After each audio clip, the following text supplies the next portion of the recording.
Nikita ini, eee, kalau udah baik sama orang, wah, Nikita itu orang nggak banyak tahu, dia tuh alumni Gontor loh, alumni Gontor Putri, bisa dicek di sana.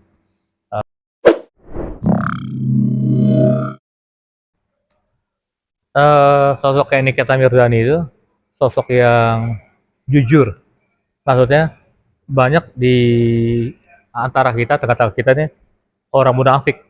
Orang munafik tuh manis bila berhadapan, balik belakang lain bicara. Tapi saya suka orang-orang sosok kayak Nikita Mirzani itu, makanya di berbagai kesempatan kita ngobrol tuh tema apapun yang nyambung karena orangnya jujur. Gue nggak suka sama lo ya, bla bla bla bla. Tapi ada orang nggak suka ngomongin di belakang kalau dia tuh orang bagus ngomong di depan. Karena apa? Karena kan orang ini karakter ini kan terbina dari pendidikan, dari lingkungan, dan dari pergaulan. Nikita itu orang nggak banyak tahu, dia tuh alumni Gontor loh, alumni Gontor Putri, bisa dicek di sana. Dan kebetulan kita nyambung bukan karena ini ya, Pak, karena kita sama-sama orang Minang. Tapi lebih enak lagi, siapapun yang bergaul sama kita itu pasti merasa nyaman. Tapi ingat ya, kalau orang jujur itu, kalau kita jahat sama dia, dia akan nyerangnya nggak ada ampun gitu. Di balik sosok Nikita sendiri yang kontroversi, seberapa tahu sih Pak Ustadz dengan Nikita itu sendiri apa di sekeliling berbagai Orang kalau ngelihat figur siapapun, apa artis, apa tokoh siapapun, jangan kita ngelihat kontroversinya, tapi kita menilai orang tuh dengan objektif. Kadang-kadang kita nuduh orang maling ayam, kita sendiri nyolong kambing gitu. Nih kita ini, eh kalau udah baik sama orang, wah, ini nggak perlu kan banyak orang di TikTok, di medsos, udah baru sedekah gocap gocap gocap aja, dia udah rame. Nikita itu jangankan dalam keadaan berlimpah rezeki, Nikita itu setahu saya dalam keadaan susah pun dia berbagi. Bisa dicek langsung apa ke teman-temannya gitu.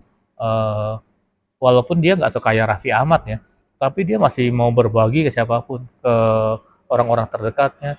Tapi orang kayak ini kita, orang yang belak-belakan, orang yang jujur apa adanya, orang nggak munafik, hati-hati tuh kalau berurusan sama dia. Kitanya tuh udah, wah nggak ada lawan pokoknya.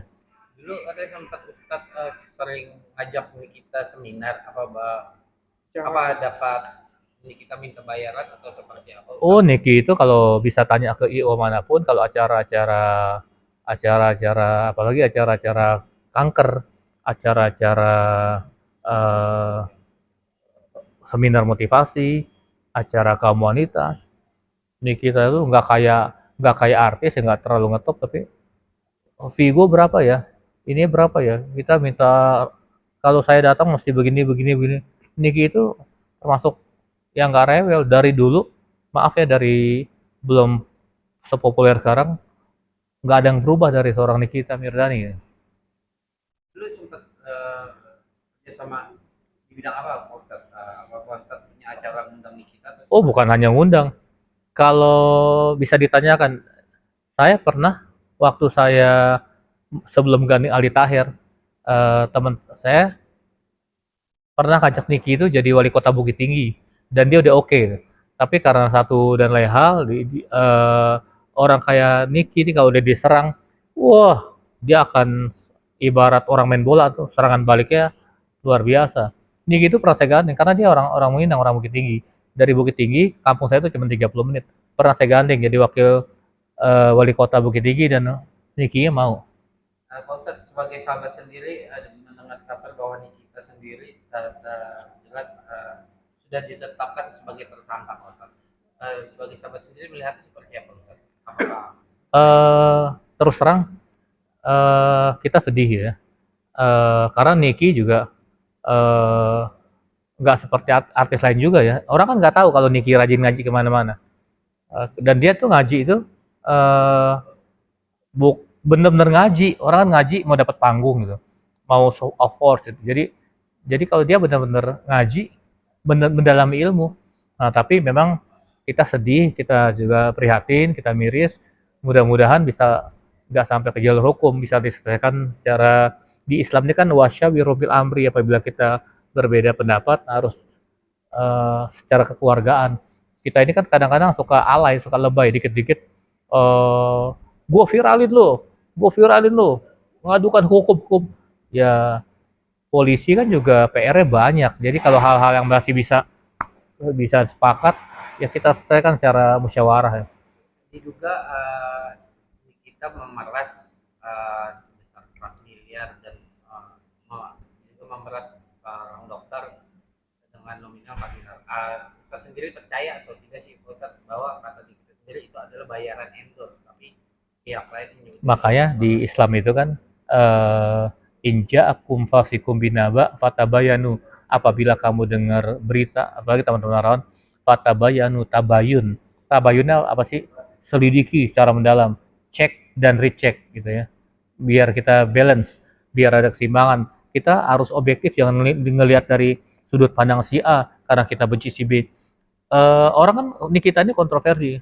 Ada loh yang senang sama Nikita juga, karena rumus dunia sebanyak yang suka sama kita, kata Imam Ali, sebanyak itulah yang benci pada kita tanpa dasar dan tanpa alasan. Kenapa sih lo benci sama gue? Jangan tanya begitu, kadang-kadang ada orang benci. Rumus dunia itu sebagaimana yang suka pada kita, sebanyak itu juga benci sama kita. Nah, kan kita memeras. Aduh, kok memeras sih? Niki itu kan udah serba berkecukupan. Kadang-kadang kita pakai nalar, kita jangan terima mentah-mentah. Kalau saya sendiri mah nggak terlalu yakin seorang Nikita memeras gitu. Kalau Niki ini kan udah banyak pengalaman, sebuah pengalaman. Dia juga Niki itu bukan seorang yang pengecut. Niki itu orang, dan dia juga udah berkali-kali ya menghadapi masalah hukum. Dia lebih bijak, lebih lebih tahu. Tapi kadang-kadang juga kita kadang-kadang di dunia ini kita benar pun kadang-kadang kita masih disudutkan, masih tertuduh. Apalagi yang kita udah, ya, bagi orang kan sudut pandangnya beda gitu. Makanya tetap semangat, pasti Niki tahu yang terbaik karena udah pernah berkali-kali menyelesaikan masalah ini. Setiap masalah pasti ada solusi. Inna ma'al usri yusra. Di balik kesulitan pasti ada kemudahan.